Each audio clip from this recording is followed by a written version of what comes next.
बच्चों, आज मैं आपको सीड्स के बारे में बताने जा रहा हूं।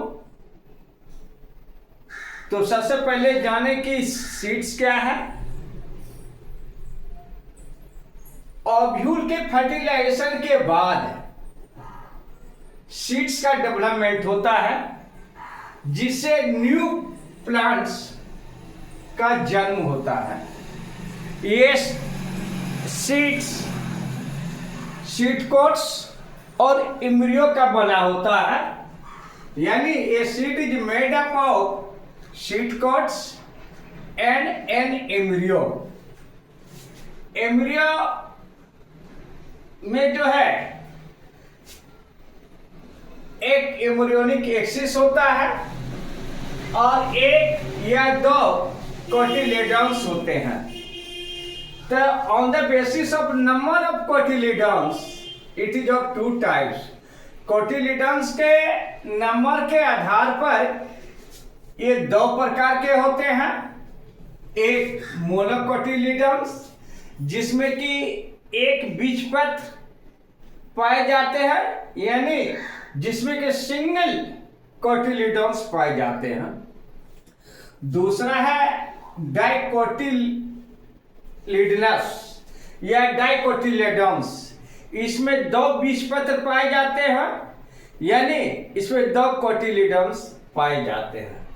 तो नंबर ऑफ कोटिलेडॉन्स के आधार पर बीज को दो भागों में बांटते हैं, एक मोनोकोटिलेडनस और दूसरा डाइकोटिलेडनस। अब यदि हम डाइकोटिलेडनस के स्ट्रक्चर्स के बारे में अध्ययन करें तो किसी भी सीड्स का आउटर मोस्ट कवरिंग लेयर को हम सीड कोट्स कहेंगे, और सीड कोट्स में दो इंट्यूबमेंट्स या दो लेयर होते हैं। आउटर लेयर को टेस्टा और इनर लेयर को टेगमेन इन्हें रेफे कहते हैं। बीज में हाइलम भी पाया जाता है, जो कि सीड कोट में एक प्रकार का दाग ऐसा मिलता है या गड्ढा ऐसा भाग है, जो कि डेवलपिंग सीड्स के फ्रूट से अटैच रहते हैं। यानी देखेंगे हीलियम जे scar on the seed coat. ये सीड कोट पर एक स्कार है, दाग है या एक प्रकार का गड्ढा है, जिससे जो कि फ्रूट से अटैच रहते हैं। हीलियम में एक पोर पाए जाते हैं, जिसको कि हम माइक्रोपाइल कहते हैं। तो इस प्रकार हम देखें कि सीड्स का आउटर मोस्ट कवरिंग लेयर, जिसको हम सीड कोट्स कहेंगे, इसके बीच में एक प्रकार का दाग, एक गड्ढा ऐसा भाग मिलता है, जिसको कि हम हीलम कहेंगे, और इसके शीर्ष भाग पर एक छोटा सा छिद्रयुक्त भाग मिलते हैं, स्मॉल पोर मिलते हैं, जिससे कि ये पानी का अवशोषण करते हैं और ऑक्सीजन को भी ग्रहण करते हैं। तो उस भाग को हम माइक्रोपाइल कहते हैं। अब देखेंगे सीड कोट के अंदर एक एम्ब्रियोनिक एक्सिस होता है और दो कोटिलेडॉन्स पाए जाते हैं। ये कोटिलेडॉन्स जो है फ्लैशी होते हैं और फुल ऑफ फूड मटेरियल से भरा रहता है। यानी कोटिलेडॉन्स फ्लैशी होता है, जिसमें कि रिजर्व फूड मटेरियल्स पाए जाते हैं। अब हम एम्ब्रियोनिक एक्सिस के बारे में बात करेंगे तो इसमें रेडिकल्स पाए जाते हैं और प्लेम्यूल्स पाए जाते हैं।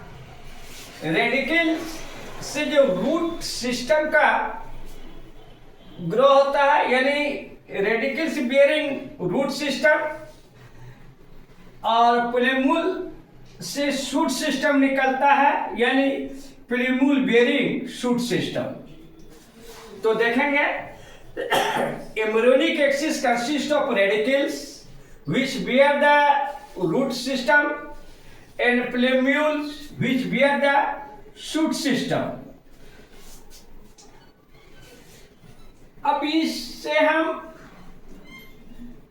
यदि एंडोस्पर्मिक सीड्स के रूप में देखें या नॉन एंडोस्पर्मिक सीड्स के रूप में देखेंगे, तो कस्टर्ड में आरएनडी में जिसको कहेंगे, in custard endoderm form as a result of double fertilization. In custard में एंडोडर्म जो है डबल फर्टिलाइजेशन के कारण बनता है, जो कि भोजन का जो स्टोरिंग टिश्यू है, और इसे हम एंडोस्पर्मिक सीड कहते हैं। जबकि बीन में, ग्राम में और पी में मेच्योर सीड्स में एंडोस्पर्म नहीं पाए जाते हैं। इस तरह के सीड्स को हम नॉन एंडोस्पर्मिक सीड कहते हैं। तो यहां भी हम स्ट्रक्चर्स को देखेंगे फिर से, तो एक सीड्स है, सीड्स के बाहर एक हार्ड पार्ट होता है जिसको कि सीड कोट कहते हैं। सीड कोट्स में एक प्रकार के स्केयर पाए जाते हैं जिसको हाइलम कहेंगे, और इसके शीर्ष भाग में एपिकल रीजन के जस्ट नीचे एक स्मॉल पोर पाए जाते हैं, जिससे कि वाटर और ऑक्सीजन के एब्जॉर्प्शन करते हैं। इसे हम माइक्रोपाइल कहेंगे।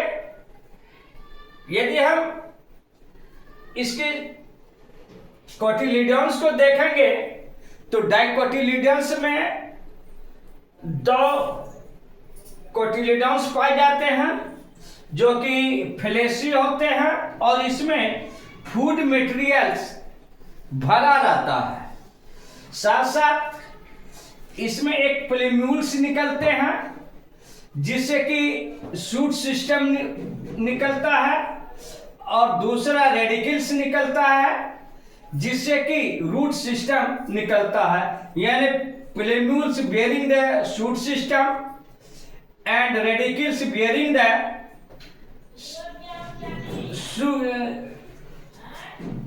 Root system.